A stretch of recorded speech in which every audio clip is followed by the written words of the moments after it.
सारला विश्वभाषा सम्मेलनी को पंडित महेश कुमार साहू राज्य संयोजक उत्कल सनातन संथ समिति श्री शंकराचार्य मठ गोवर्धन पीठ पुरी इनको स्वागत जनाऊँ एमबीसी रो कार्यक्रम को आपणकर कौन मत रही जे सारला महाभारत नवगुंजर संपर्क रे से व्याख्या करछंती जोटा कि आमे देखिबा जे श्री जगन्नाथ मंदिर रे उत्तर पार्श्व अछंती नवगुंजर एवं नीलचक्र रे 8टी नवगुंजर अछंती आटपरे आपण कौन संपर्क देखती सारला महाभारत एवं जगन्नाथ संस्कृति जड़े श्री शंकराचार्य मठ गोवर्धन पीठ पुरी रो जड़े संत हिसाब रे। जय जगन्नाथ। प्रथम कथा आपण जो नवगुंजर कथा कहिचंती ये महाभारत एक विचित्र प्रसंग जहाकू सारला दास जी तांका महाभारत रे स्थानित करिचंदी एवं महाप्रभु जगन्नाथ मंदिर रे मध्य ताहा चित्रित। प्रथम कथा हला 9 होची एक पूर्ण अंक विशिष्ट संख्या एवं जदि 9 को आमे तात्विक दृष्टिकोण विचार करिबा ताहाले श्रीमद् भागवत महापुराण रे मध्य भगवान व्यासदेव संस्कृत भागवत मध्य वर्णना करिचंती महाप्रभु को पाइबा पई जो 9 प्रकार भक्तिर आधार देइचंती सेथिरे श्रवणम कीर्तनम विष्णु स्मरणं पदसेवनम अर्चनम वंदनम दास्य सख्य आत्मनिवेदन अर्थात ईश्वर को पाइबा पई विभिन्न बाट अच्छी से जो 9टी बाट अच्छी से 9टी बाट भितर गोटे बाटर जाई मध्य महाप्रभु जगन्नाथ को पाई हबो। द्वितीयतः जदि शरीर तत्व दृष्टिकोण देखिबा भगवत गीतार महाप्रभु कृष्ण अर्जुन को कहउचंती नवद्वार पुरे देहि ए शरीर होची गोटे 9 द्वार विशिष्ट घर तेणु 9 सांगरे बहुत सामंजस्य शास्त्रर ईश्वरंकर एवं जीवर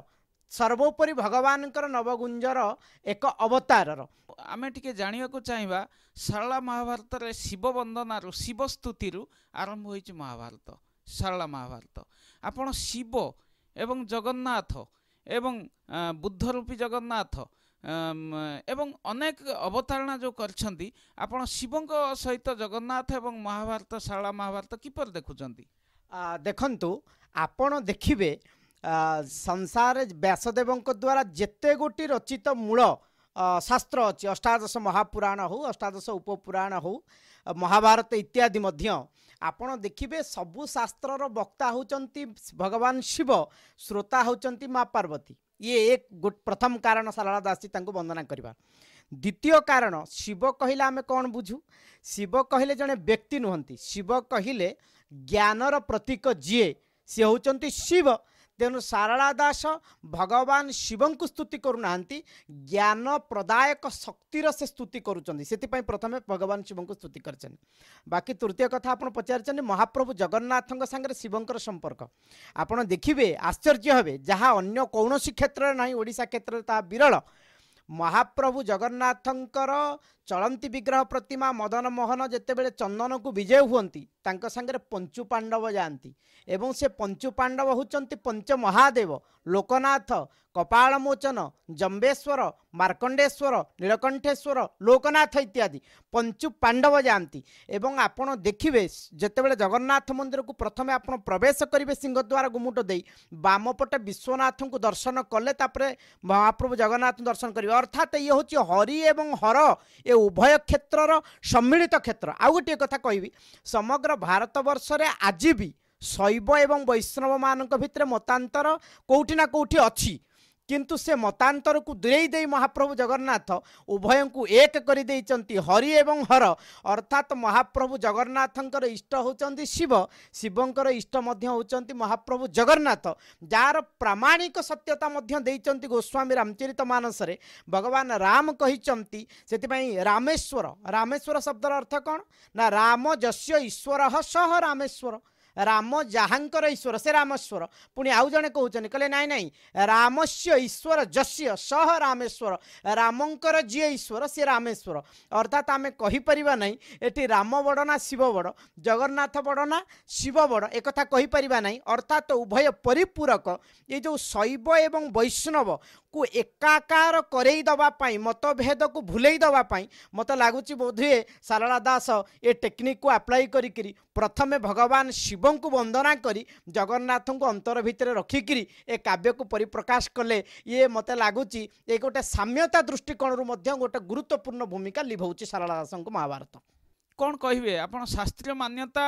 को परवर्ती अवस्था रे जने प्रथम करी गोटे टीवी चैनल गोटे इंटरडिसिप्लिनरी स्टडी भावे नहीं archaeology anthropology cultural linguistics socio linguistics एवं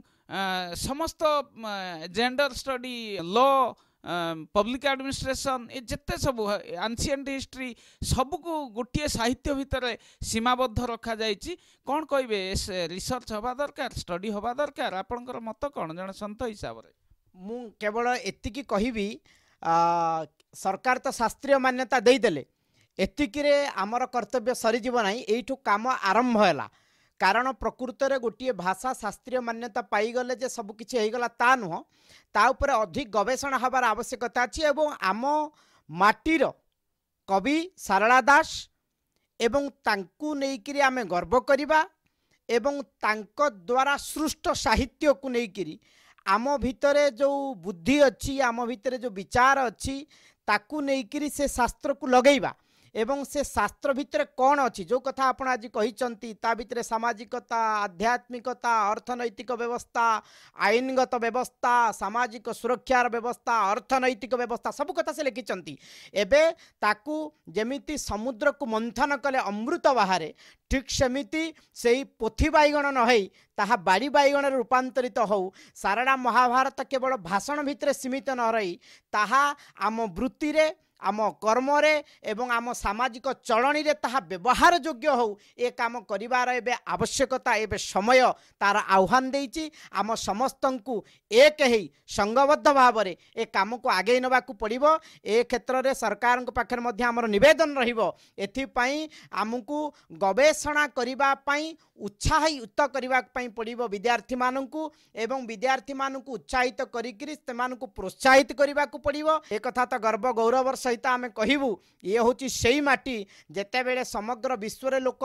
खाइवा कोन जानि नथिले पिंधिबा केमिति जानि नथिले से समय ए माटीर संतान माने वेद उपनिषदर कथावार्ता करुथिले आ सारला दास निजे बसी महाभारत लिखुथिले ये माटी होची सेई माटी तेणु से माटी पुणी तार महक चमक फेरी पाइबो जेते बेले आमे या भितर प्रकृत रे लहुणी बाहर करी समग्र विश्व को देखै दे परिबा।